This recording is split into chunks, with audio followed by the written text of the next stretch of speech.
वज़ीर आज़म शहबाज शरीफ और ईरानी सदर मसूद पेज़ेश्कियान में टेलीफोनिक राबता। बातचीत 1 घंटे तक जारी रही। खित्ते में अमन की कोशिशों पर तबादला ख्याल। वज़ीर आज़म ने 1900 कीमती जानों के ज़िया पर अफसोस का इजहार किया। इसराइली हमलों की मजम्मत की। वज़ीर आज़म का कहना था अमन मुज़ाकरात के लिए साजगार माहौल पैदा करना है। इज्तिमाई कोशिशों से कशीदगी के खात्मे की मौसर राह निकलेगी। पाकिस्तान खित्ते में अमन इस्तेहकाम के लिए तामीरी किरदार जारी रखेगा। ईरानी सदर ने वज़ीर आज़म की मुखलिसाना सिफारती काविशों की तारीफ करते हुए कहा मुज़ाकरात और सालिसी के लिए एतमाद साजी की जरूरत है।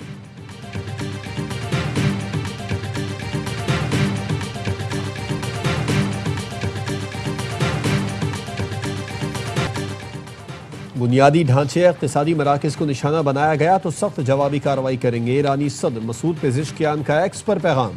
लिखा, हमने कई बार बावर कराया है ईरान हमलों में पहल नहीं करता। खित्ते के ममालिक अगर तरक्की और सलामती चाहते हैं तो दुश्मनों को अपनी सरजमीन से हमले ना करने दें।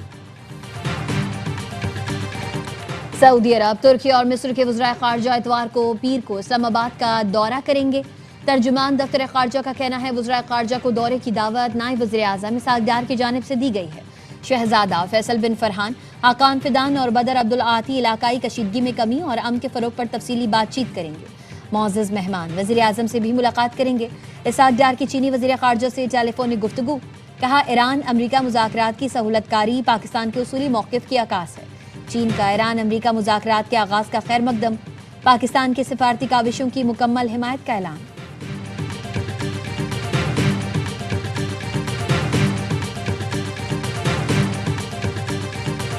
ईरान के साथ मुज़ाकरात के इशारे मिले हैं मगर अभी पेशरफ्त नहीं हुई है। अमरीकी वज़ीर ख़ारजा मार्को रूबियो कहते हैं मुज़ाकरात किसी भी वक्त शुरू हो सकते हैं। तवक्को है ईरान जंग मुनासिब वक्त पर ख़त्म हो जाएगी। हम महीनों की नहीं हफ्तों की बात कर रहे हैं। बगैर ज़मीनी फ़ौज के भी ईरान जंग कामयाब हो सकती है। अमरीकी नुमाइंदा खुसूसी मशरिक़ वस्ता स्टीव विटकोफ ने कहा, यकीन है इस हफ्ते ईरानी हुकाम के साथ मुलाकातें होंगी। हम 15 नुकाती तजवीज़ पर ईरान से जवाब की तवक्को रखते हैं। सदर ट्रंप ईरान से मुज़ाकरात में अमन मुआहदा चाहते हैं। अमरीका ने तीसरा बहरी बेड़ा भी मशरिक़ वस्ता रवाना कर दिया। BBC के मुताबिक अमरीकी हुकाम ने बताया कि जहाज़ USS जॉर्ज H.W. बुश मशरिक़ वस्ता रवाना हो गया। ये बहरी बेड़ा ईरान के खिलाफ कार्रवाइयों में शामिल हो सकता है।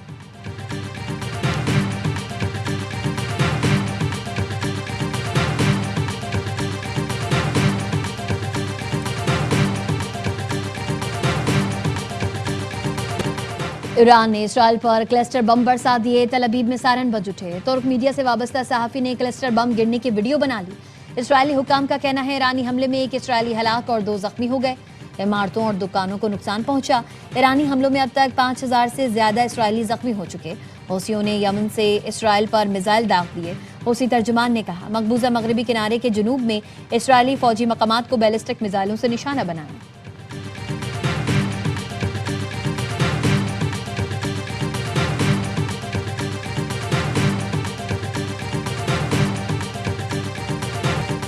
ईरान पर अमरीकी और इसराइली हमलों का 29वां दिन। ईरानी हुकाम का कहना है कि आज सुबह इसराइली फोर्सेज ने तेहरान में यूनिवर्सिटी पर बमबारी की। तेहरान के वस्ती इलाके में आबादी पर भी हमला किया गया। जंजान में रिहायशी इमारत पर हमले में 5 शहरी शहीद हो गए। इसराइली जारहियत में 1900 से ज़ायद अफराद शहीद हो चुके। 1000 से ज़ायद शहरी इंफ्रास्ट्रक्चर को निशाना बनाया गया।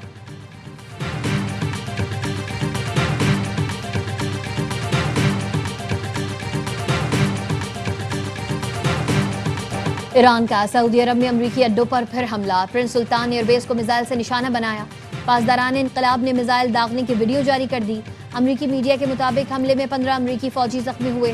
5 की हालत तशवीशनाक। अमरीका के कई रिफ्यूलिंग तैयारों को भी नुकसान पहुंचा।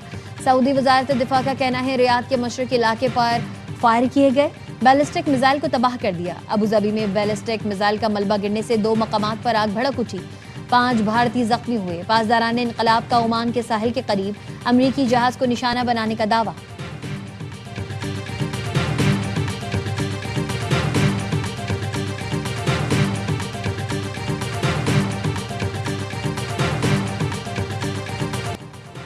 यूक्रेनी सदर ज़ेलेंस्की सऊदी अरब और मुत्तहिदा अरब अमारात के बाद कतर पहुंच गए। दोहा में अमीर कतर से मुलाकात करेंगे। इससे पहले यूक्रेनी सदर ने अबूधाबी में UAE के सदर से मुलाकात की थी। एक्स पर लिखा, यूक्रेनी एहलकार UAE में शहरियों के तहफ़्फ़ुज़ में मदद के लिए काम कर रहे हैं। दोनों ममालिक ने दिफाई ताउन बढ़ाने पर इत्तेफाक किया। तेल की रसद से मुताल्लिक़ खतरात और इलाकाई सलामती पर तबादला ख्याल किया।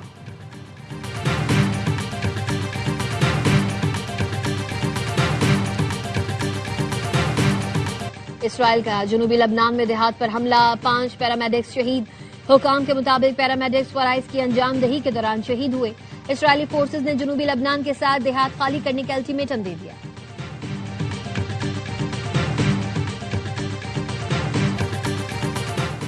RLNG की इंपोर्ट बंद होने से पंजाब में गैस बहरान सर उठाने लगा। सोई नॉर्दर्न गैस जराये के मुताबिक यौमिया शॉर्टफॉल 700 मिलियन क्यूबिक फुट है। सिस्टम से सिर्फ 200 million cubic foot gas supply की जा रही है। सार्फिन को गैस प्रेशर में कमी का सामना, खाना पकाने में मुश्किलात।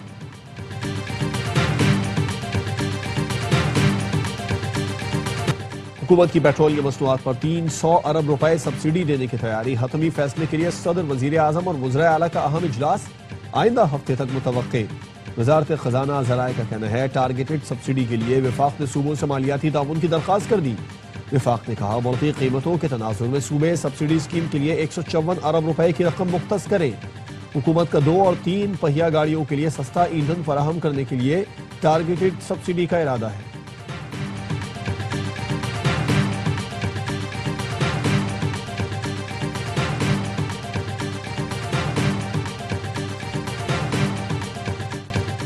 हुकूमत सबसे पहले पेट्रोलियम लेवी खत्म करे। हाफिज नईमुर रहमान का मुतालबा, कहा कराची को तबाह करके आप पाकिस्तान की मईशत कैसे बेहतर कर सकते हैं।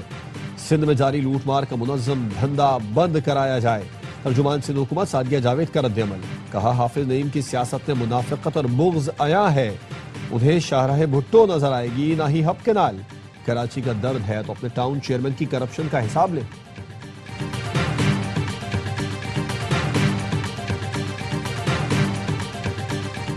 पहले एक टाइगर फोर्स की एक और फोर्स आ रही है जो उसने उनके बानी चेयरमैन को रिहा करी, उनके बाकी तो लीडरान मेरे ख्याल में नाकाम हो चुके हैं। लेकिन उसके अगराज और मकासद तो बयान करते हैं कि वो जाके अडियाला पे हमला करेंगे या क्या करतूत करेंगे, क्या चीज़ें करेंगे।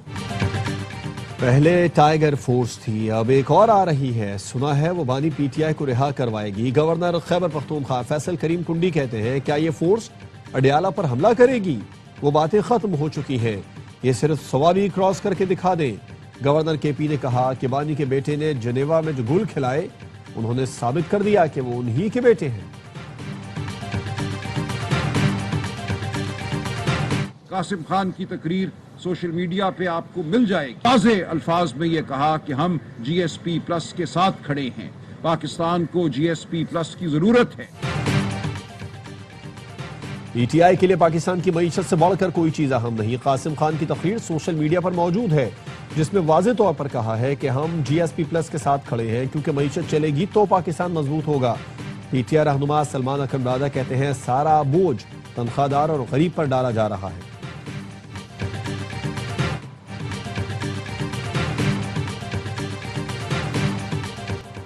कामयाब मुज़ाकरात के बाद पाकिस्तान और IMF के दरमियान स्टाफ लेवल मुआहदा तय पा गया। IMF एलामिया के मुताबिक एक्सटेंडेड फंड फैसिलिटी के तहत पाकिस्तान को $1 अरब कर्ज की किस्त मिलेगी।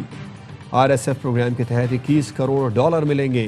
IMF एग्जीक्यूटिव बोर्ड की मंजूरी के बाद रकम मुंतकिल कर दी जाएगी। एलामिया में कहा गया है कि पाकिस्तान ने EFF प्रोग्राम के तहत अहदाफ पर अमल दरामद किया। मईशत में बेहतरी का रुझान है। महंगाई और करंट अकाउंट खसारा काबू में रहा और ज़र मुबादला के ज़खायर में इजाफा हुआ।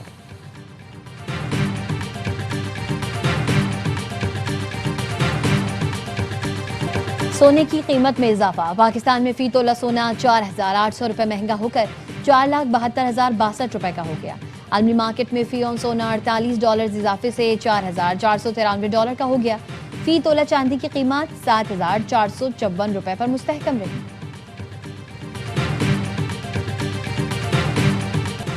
PSL 11 में रावलपिंडी का धुआंधार आगाज। पेशावर ज़ल्मी के खिलाफ पहली विकेट पर 125 रन की शिराकत। ओपनर यासिर खान के 40 गेंदों पर 83 रन। आज दूसरे मैच में इस्लामाबाद यूनाइटेड और मुल्तान सुल्तान्स का मुकाबला होगा। तमाम मुकाबले ए स्पोर्ट्स पर बराह रास्त दिखाए जा रहे हैं। और दुनिया भर की तरह पाकिस्तान में भी अर्थ आवर आज मनाया जाएगा। दिन मनाने का मकसद तवानाई की बचत को रोजमर्रा जिंदगी की आदत बनाने की तरगीब देना है। वज़ीर आज़म शहबाज शरीफ की आज रात 8:30 से 9:30 बजे तक बिजली का गैर जरूरी इस्तेमाल तर्क करने की अपील। इस साल अर्थ आवर जमीन को 1 घंटा दें के उन्वान से मनाया जा रहा है।